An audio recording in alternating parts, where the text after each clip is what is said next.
Tunjuk tangan yang belum punya YouTube channelnya. 1, 2, 3, 4, 5, 6, 7, 8. Wow, hampir 80% tidak punya channel YouTube. Baik, bismillahirrahmanirrahim. Assalamualaikum warahmatullahi wabarakatuh. Waalaikumsalam warahmatullahi wabarakatuh. Siapa yang di antara kalian bisa mengoperasikan kamera ini?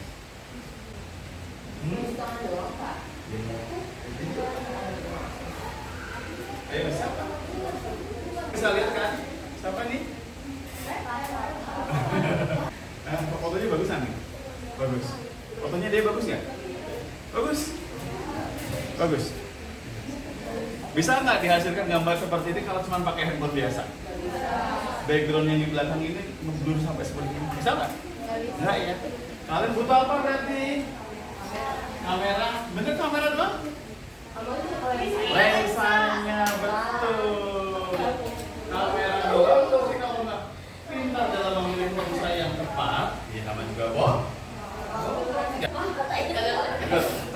2, 3. Ini ya. Ini hasilnya seperti ini kalau teman. Set. Lagi. Saya pengen dia model saya. Dia di situ, sekarang kan di sini. Nah, mainkan lensa depannya, fokusnya. Fokus ya, nggak ada istilah seperti itu. Maaf.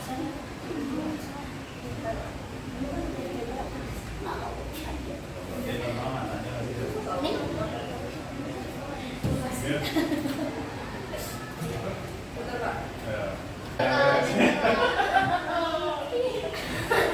Oke, sengaja saya bawa DSLR supaya kalian itu bedanya kamera ini dengan kamera mirrorless.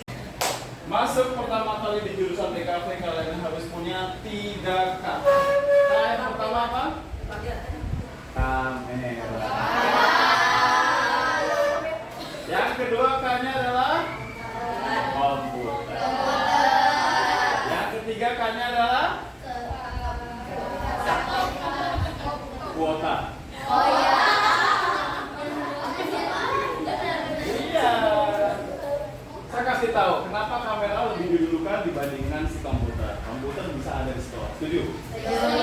Lab-lab kalian yang ada di sekolah ini bisa dipakai untuk mengoperasikan atau mengedit hasil dari si kamera. Iya nggak? Iya. Pertanyaannya adalah kamera apa yang kalian punya? Ada HP. Layak tidak?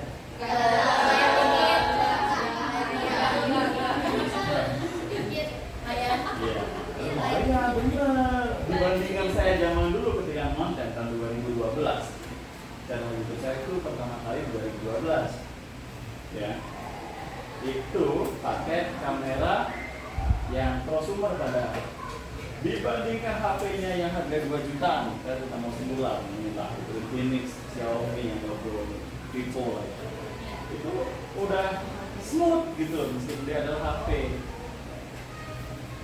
Nanti kalian bisa lihat lah di channelnya Buzara itu postingan pertama kali. Kalau di SMKN 4 itu ada syarat ketika di mata kuliah mebel, furniture. Kawan SMK 4 ada jurusan furniture ya? Ketika mata kuliah yang bagian permebelan ini, dia tidak cuma harus bisa jago aneka mebel, juga lemari, meja, kursi, nangkas, terus apa lagi lah. Tapi dia juga harus sanggup menjualnya. Sekeren apapun desainnya, barang jadinya, tapi kalau dia nggak laku, nilainya nggak bakal. Meskipun dia untung cuma 50.000, nggak masalah. Yang penting dia untung. Ya, ini cerita dari anak-anak yang di sana. Bahwasannya kami, kalau para siswa ini pengen lulus di mata pelajaran ini, ya harus jualan. Produknya jadi juga dijual.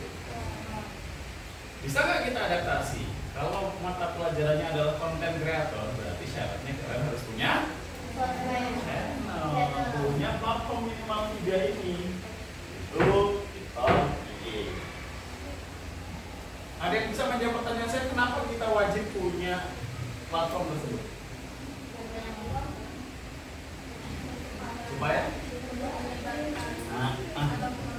menyebarkan ide, apalagi Nilai apa yang pengen kalian bangun di sebuah platform itu? Pasti pengennya nilai baik ya. Baik kan, biar YouTube, TikTok, IG itu isinya nggak emak-emak yang apa ya, random kalau saya bilang. Yang nggak jelas lah gitu. Saya gitu. Jadi kita isi yuk, jangan sampai nanti isinya si medsos itu dominan orang-orang yang nggak penting. Padahal dari medsos lah kita belajar banyak. Saya nggak perlu datang ke sini kalau cuma mengajarkan konten kreator. Cukuplah baca atau melihat bagaimana sih konten yang baik. Bisa kan begitu? Pertanyaannya adalah, bisa nggak punya shortcutnya? Jalan pintasnya. Saya mau tanya nih. Ini ada kamera yang lebih bagus untuk menghasilkan bokeh dan turunannya. Pertanyaannya adalah, karena identik dengan media sosial, seorang konten kreator tuh harus jeli melihat mau punya niche apa. Niche itu apa niche? Segmentasi. Kalian itu senangnya di bidang apa? Kalau saya bilang gadgetin, di spesial apa? Oke. Tech reviewer misalnya gitu. Kalau saya bilang next Carlos, food blogger. Kalau saya bilang dokter Tita, tukang marah-marah. dokter yang mengedukasi orang. Kalau sekarang lebih humanis dia. Saya pengen bilang Najwa Shihab, jurnalis. Kalau saya bilang Raditya Dika, Reza Arab, Mas Firman itu dia oke. Ya. Ini adalah orang yang identik ketika dia punya niche tertentu. Niche artinya segmentasi. Kenapa saya bilang niche itu penting buat konten kreator? Karena dia nanti akan menjadi tempat orang-orang mencari sesuai dengan hobinya atau sesuai dengan ketertarikannya. Kita nggak bisa bikin konten itu campur-campur, nggak bisa. Kecuali kamu udah terkenal. Kecuali kamu seperti Pak Jokowi, SBY, atau sekarang Pak Prabowo, boleh bikin konten yang campur-campur. Karena kegiatannya adalah keseharian. Ada Halilintar, boleh kan? Raffi Ahmad dan si berapa? Rahmatan dan Rayanza si aja ya.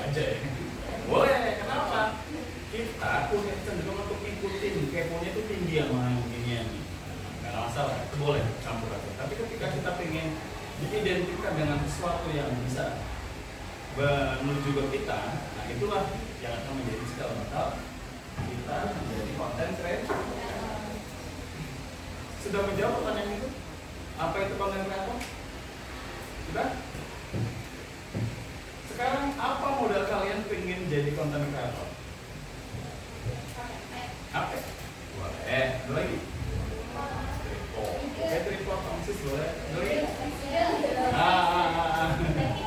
Ya, suara ya. Yang bisa nih. Ada lagi? Ada lagi? Ya, ini peran pertama yang harus kita punya. Kita mau konten apa hari ini?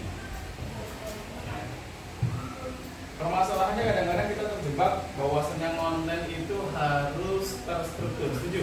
Nah, memang harus terstruktur. Cuma masalahnya adalah kalian nanti akan merasa jenuh atau stuck di momen tertentu karena